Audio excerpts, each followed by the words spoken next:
Hello hi guys, welcome to my channel. ఇవాళ నేను మా విలేజ్కి వచ్చిన గుట్ట పైనకి. అంటే చాలా పెద్ద గుట్ట, చాలా ఫేమస్ గుట్ట.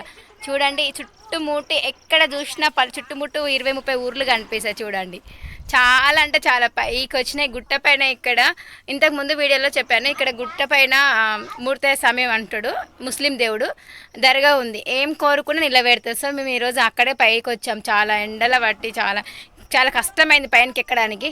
చూడండి, చాలా అంటే చాలా. ఇక్కడ ఇంకోటి ఇక చూడండి, చిన్న రాయి మీద పెద్దది ఎలా హ్యాండిల్ చేసింది చూడండి. చిన్న రాయి ఉంది, ఇంత పెద్ద రాయి పెద్దగా.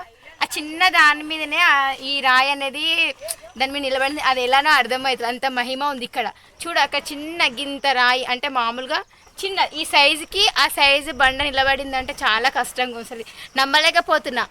చూడండి, ఇంత చిన్న దాని మీద ఇంత పెద్ద, చాలా అంటే చాలా పెద్దగా ఉంది చూడండి. అది దాని మీద ఎంత పర్ఫెక్ట్గా హ్యాండిల్ ఉందంటే అసలుకి అర్థమవుతలేదు ఎంత మహిమ అన్నది.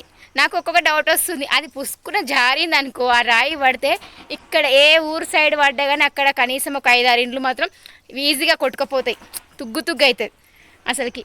చాలా అంటే చాలా ఫేమస్ గుట్ట ఇక్కడ. చూడండి, ఎటు అయినా కానీ మాకు ఫుల్ అంటే ఫుల్. ఇక్కడ ఇంకోటి సీతాఫలాల కోసం వచ్చిన మెయిన్ మేమైతే. ఇక్కడ ఎక్కడ చూసినా చెట్లు ఫుల్ అంటే ఫుల్ సీతాఫలాలు ఉన్నాయి చాలా.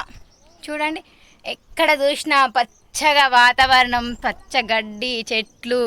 అసలుకి అసలుకి ఎంత ఈ వర్షాకాలంలో మాత్రం చాలా అంటే చాలా బాగుంటుంది. అదే ఎండాకాలం మీద అనుకో, చెట్లకు ఆకులు రాలిపోయి వట్టి చెట్లు కనిపిస్తాయి. కానీ ఈ టైంలో సూపర్ ఉంటాయి. ఇక్కడ అన్ని పంట పొలాలు కూడా కనిపిస్తాయి. చూడండి, అక్కడ మొత్తం పంట పొలాలే, చుట్టుపక్కల ఊర్లు కూడా కనిపిస్తాయి. సో ఇవాళ మేము చాలా ఇయర్స్ తర్వాతకి గుట్ట పైనకి వచ్చిన.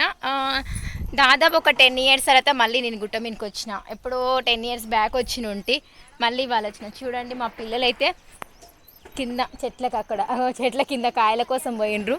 ఫుల్ అంటే ఫుల్ కాయలు ఉన్నాయి ఇక్కడ. సీతాఫలాలు అయితే అబ్బా, దీన్ని తెంపుకోవడానికి ఫుల్ ఉన్నాయి. మోసుకపోవడానికి అయితే మా చేత కాదు, అన్నీ ఉన్నాయి. ఒక్కొక్క చెట్టుకు కనీసం 50-60 కాయలు ఉన్నాయి. ఫుల్ అంటే ఫుల్. ఎందుకంటే ఇంత పైకి వచ్చి ఎవరు తెంపలేరు. తెంపినా కానీ దాన్ని మోసుకపోవడం కష్టం. ఇంత పైకి వచ్చి కిందికి మేము పోవడమే కష్టం. అంటే సీతాఫలాలు తీసుకోవాలంటే ఇంకా కష్టం. అందుకే ఒక్కరు ఎవ్వరు రారు. బాగా పండిన సీజన్లో రావాలి, కానీ పండ్లనే చెట్టుకి తెంపుకొని తినొచ్చు ఫుల్. చూడండి చుట్టుపక్కల ఈ లొకేషన్. ఇక్కడ అయితే మూవీస్ తీస్తే మాత్రం ఫుల్ క్లైమాక్స్ లొకేషన్ సూపర్ ఉంటుంది. ఇక్కడ చాలా బాగుంటుంది. ఇక్కడ ఎవరైనా మూవీస్ తీయాలనుకున్న వాళ్ళు, మా విలేజ్ వచ్చి బూత్పూర్, సో దాని పక్కన కొత్త మొలగర గ్రామం, ఇక్కడ గుట్టు ఉంటుంది. ఎవరైనా మూవీస్ తీయాలనుకున్నా, చిన్న షార్ట్ వీడియోలు తీయాలనుకున్నా కానీ ఫుల్ పర్ఫెక్ట్ ఉంటుంది లొకేషన్. ఇక్కడ ఈ చెట్లు, గుట్టలు, చుట్టుముట్టు చాలా అంటే చాలా బాగుంది. ఇక్కడ ఎవరికైనా తీయాలనుకుంటే మాత్రం ఈ వీడియోలో నా చెప్పిన అడ్రస్కి వచ్చి మీరు కానీ చూస్తే ఫుల్ పర్ఫెక్ట్ లొకేషన్. చూడండి, చాలా అంటే చాలా ఫుల్.